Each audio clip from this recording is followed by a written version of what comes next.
Yo, welcome to CTT. Excuse the unprofessional intro there. Well, this time we're going to do a review of Dan's favorite token. Say hi, Dan. Cardano. Can I get you? Can I get this? Yeah. There he is. Hello. Dan's favorite token, Cardano, I am on the screen now. and Mr. Hoskinson. We're not used to being on screen. We did 100 episodes with no We're very shy. video. But yeah, we we're got very over our shy, guys. shyness, came out of our shell. We've come out of our shell just for you. Just for you. There. Just for you to be able to watch us talk utter shite about the rest of the crypto market, because it is pretty shite, most of it is. Let's get on to Mr. Hoskinson's here. I want to just bring up the screen we're going to do this on. Not that one there. This one. Oh God, look at that guy. Oh God, is your best friend? Is your best friend, mate? Let's give it, Dan. While I set this up, you want to give a little context about Cardano and what happened to it? Just a very, very brief story. Like everything else, everything's wrong with it. Pre-mine, layer one smart contracts, foundation, centralized funding, centralized infrastructure. And you have Charles, who is really good at saying big words. He's really good at saying what I would call fugazi. And at the end of the day, Cardano doesn't do anything. It's that simple. It's not censorship resistant. It's nothing you couldn't do on a centralized database. And it lacks the three pillars. You need the three pillars. You need a data availability layer. You need a algo stablecoin. You need a transaction layer. We're going to say that over and over and over again because those are the three pillars you need.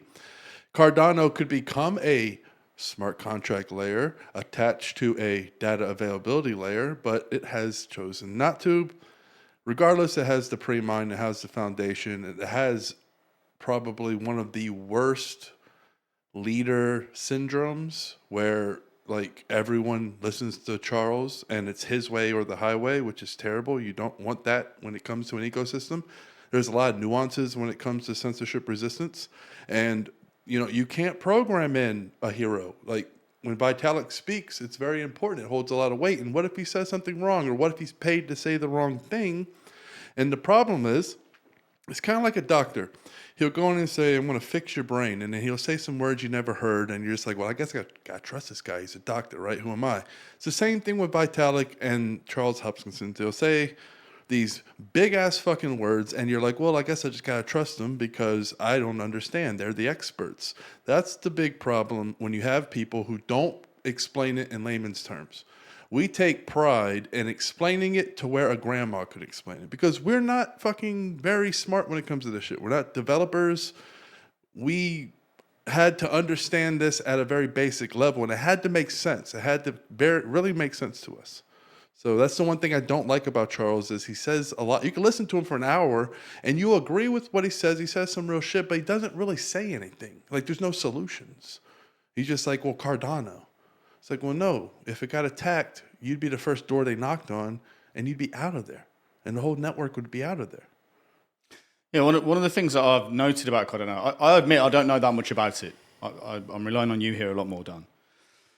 But I do know that he keeps banging on about this security layer, right? Where it's like, we can report to the SEC, we can report taxes, we can report KYC. We've built it into the chain so all the KYC is there. And I'm just like, yeah, I get it. You're trying to comply, right? You're trying to be compliant friendly so you can walk, get a bit further through before they notice what you're doing. Maybe, I don't know. But at least to comply with the law and everything. But to me, if you've got KYC built into your chain, that is not what this tech is for. You might as well have it on a centralized database. If people are going to have KYC built into the chain, you might as well just have it on a centralized database. I don't understand what this whole idea of KYC is. The whole point of this technology is that it moves away from these centralized systems that are corrupted and it moves towards a decentralized, community-regulated, by the community, for the community system. The regulators, as they were, can be advisors. They can advise the people. But they shouldn't be having powers to shut people's accounts off like they've been doing, and which to me sounds like they're going to be able to do with Cardano.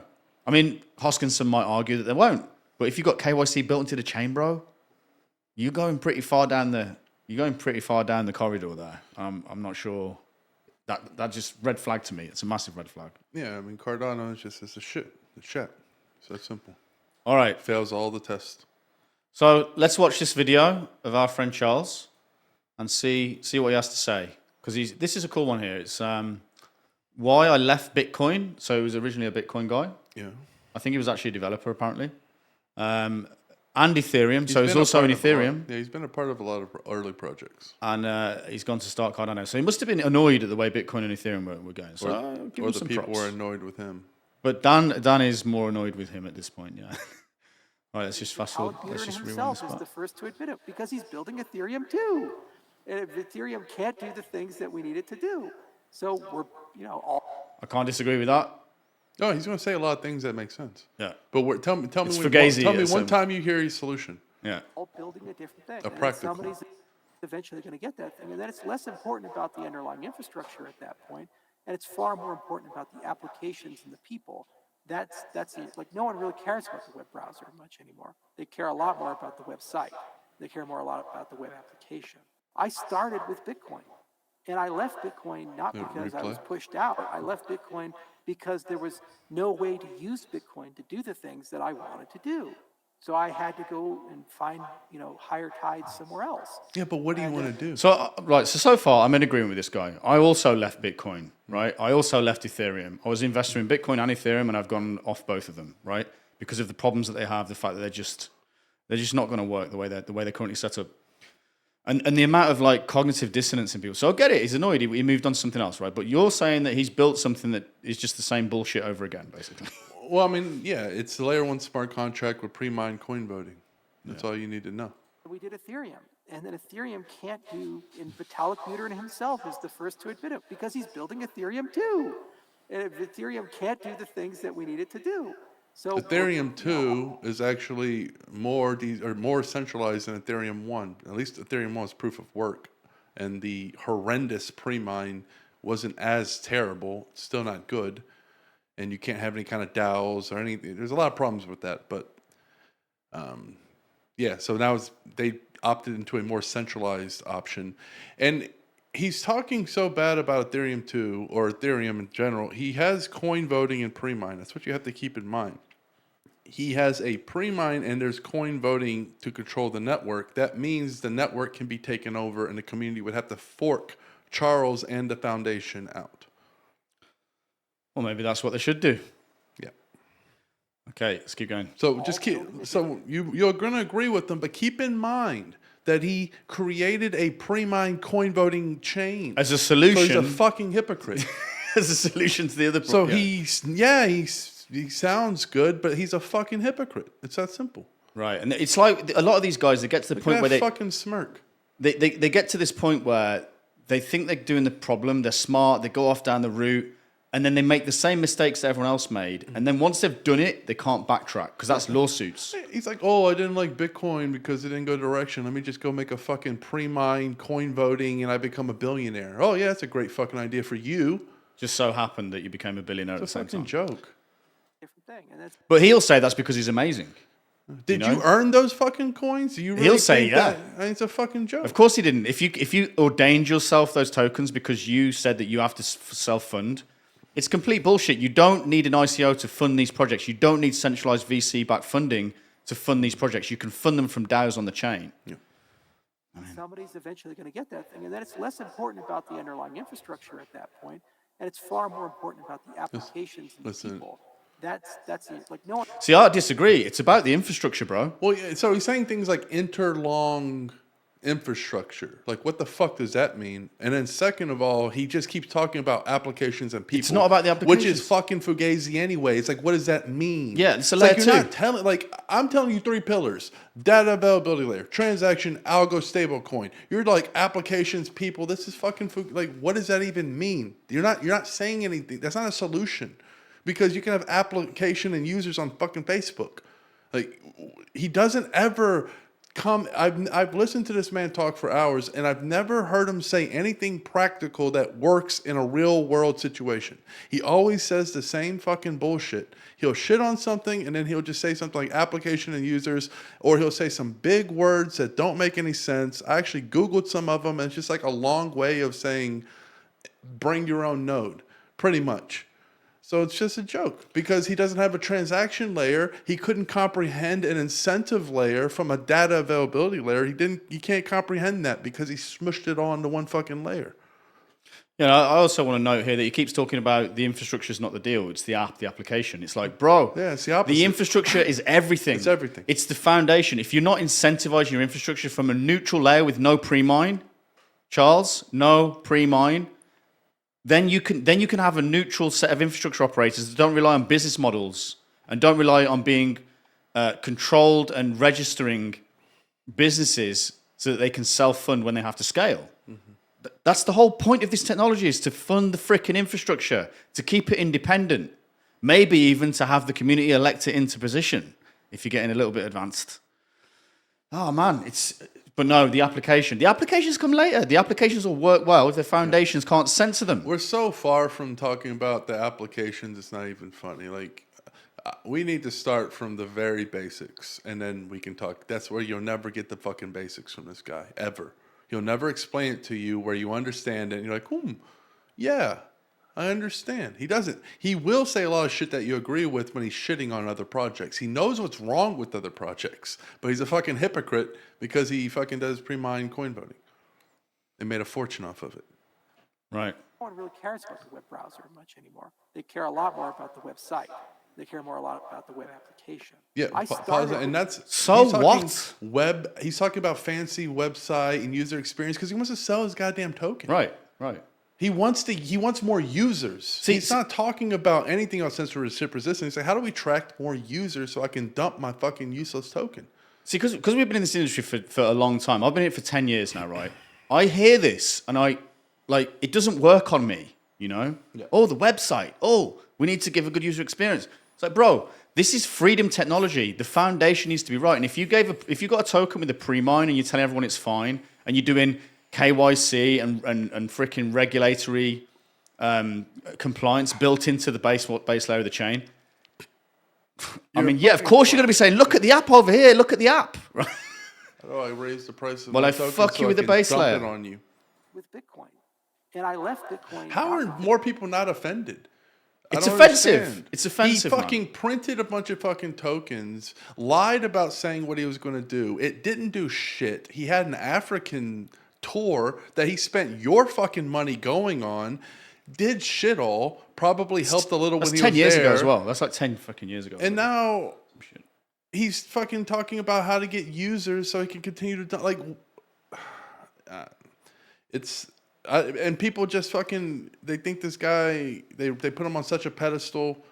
They think he's actually, oh wow, Cardano, really, we can ride into the apocalypse with fucking Cardano. It's censorship resistance, decentralization. The guy's a charlatan, he's a liar, and he's selling you shitcoin pre-mined tokens that will be regulated one day. Now, if he came out and said, hey, we're a fucking weird quasi-centralized KYC, but we'll give you a cool experience. Right. At least you're being honest. Cool, man. But you're not fucking. Don't. You're saying you're the solution to Ethereum. I don't want to hear. They have some weird proof of stake name. It's fucking fancy. It's like something proof of stake. So you're fucking coin voting with a pre-mine. You're coin voting with a fucking pre-mine. Now tell me you're not coin voting with a pre-mine. Tell me that you're not, because what you are is coin voting with a pre-mine. You can call it whatever, but that's what you are. Proof of stake, no, you're fucking coin voting. You vote with your coins. The coins you have, you vote with. Because you have a pre-mine. You kept a bunch of fucking coins for yourself, so your vote is all that matters. Who cares if you have 10,000? That's one thing they think, oh, we have 1,000 validators. That can easily be sibbled. We don't know if those are fucking Charles. There's no reputation based. There's no real voting because if Charles decides or whoever the foundation is, it's always like, Charles only has X%. It's like, get the fuck out of here. You're talking about he doesn't have wallets The Ethereum, they literally were saying Sybil attacked the ICO by using multiple wallets so whales can get larger portions. And it's also known that Joe Lubin was one of the biggest buyers. You don't think this guy fucking put a bunch of shit tokens in his hands and Sybil attacked the network with his validators? Because he wouldn't consider that, and the community wouldn't. They're like, oh yeah, why wouldn't he run a bunch of validators? He's helping the network. So no, he's Sybil attacking the fucking network. What I want to know, what do you think? Do you think that their community could run without him? No. If they were to fork, so this is the thing that I don't understand. Why they don't fork him out? Just fork him out, get rid of his foundation and his ICO, and then run the shit yourself without Hoskinson. Then you're decentralized. They could if they became a smart contract layer only. That's it. Now, I'm not going to keep going into what a smart contract layer means. We've talked about this forever. But if they were to strip everything down, connect it to the technology they needed, and became just a smart contract layer, they're not a transaction layer, they're not a fucking algo stablecoin, they're not a digital real estate, i.e. a data availability layer, none of that shit. They are a smart contract layer. They cut the pre-mine out because even smart contract layers have consensus to a point. If you're on top of a secure data availability layer, what is a real security layer, to call Cardano a security layer is it's not only laughable, it's disgusting. It's the opposite of a fucking security layer. It's not even built to be a security layer if it had decentralized coin distribution. It's not any of that. You have no decentralized coin distribution, and you built the tech wrong. So they could, if they forked out and attached to the right tech, yes. Will I think they will do that? No, I don't think they will. See, what I want to know is, if they forked him out, could they run without him? Or if the US government got rid of him, could they run without him? Because here's the next question. If the answer to that is of course, then why isn't Charles just stepping down right now? Why don't you just step away from the project and burn your tokens, bro? More tokens or so. Burn your tokens. Why aren't you doing that? You know? If this is genuinely a decentralized project, burn your tokens and step away. Say goodbye. Right? But I've got a feeling there's a little bit of an ego there where he won't do that because he feels like the project needs him. Yep. And if it's not with him, it can't reach its full potential. Well, that sounds to me like centralization. That sounds like it should be on a centralized database called the Hoskinson's database. And then eventually, if you're ready, maybe you can drop something to some people who were on the chain before with nothing for yourself and for your VC friends. You're letting a fucking dude with boomerang eyebrows dump on you. That's basically what this is. It's terrible. It's basically what this is. Absolutely terrible. Let's try and finish this video. All right, let's try. Good old Charlie boy. Let me take a drink before I was pushed endure. out. I left Bitcoin because there was no way to use Bitcoin to do the things that I wanted to do. So I had to go. I couldn't print and find, dump Bitcoin. Higher tide somewhere else. And then we did Ethereum. And I couldn't Ethereum give myself- And Vitalik Buterin himself is There was no way to give myself a pre-mine in Bitcoin, so I had to leave it. And I saw over at Ethereum there was potential for a pre-mine, but those other motherfuckers got there before me. So I had to leave that project too. the first to admit it because he's building Ethereum too. And if Ethereum can't do the things that we need it to do. So They didn't include me in the pre-mine. we're Notice how he didn't say what was wrong with Ethereum 1 and what's wrong with Ethereum 2. I know it's a short, but a different thing, and then somebody's eventually going to get that thing, and then it's less important about the underlying infrastructure at that point, and it's far more important about the applications and the people. yeah, that's fucking. like no one really I think cares we've listened to this again. The guy's applications and the people. We need to look after the applications and the people. We've- How are you looking after the applications of pre-mine with the people when you've got a massive pre-mine? Where that could just be bought out and controlled by a government entity. How's that looking after the people in the applications, mate? Yeah, exactly. How is that? You We've got to wa- get the foundation right first, bro. We've watched this 3 times and ragged on him 3 different. Look at his face. Is this the third time we've watched this? This is the 3rd time we've watched it. And every right, time enough. we said something, Enough. we have fucking Enough destroyed this bitching on guy. Charles. I think the guy's a nice guy, but ultimately, I don't think he's a nice guy. He's I gone think down he he's gone I down think the he end where he can't get. Because if he admits he's centralized, there are lawsuits coming his way. He can't. He's in too deep. I don't think he's a nice He's got to look guy. after the people in the applications, Dan. I don't think he's a nice guy. If he was at a bar, I wouldn't give him the time of day. Yeah, fair enough. All right. Let's stop it there. Cardano ADA. Keep pumping it, baby.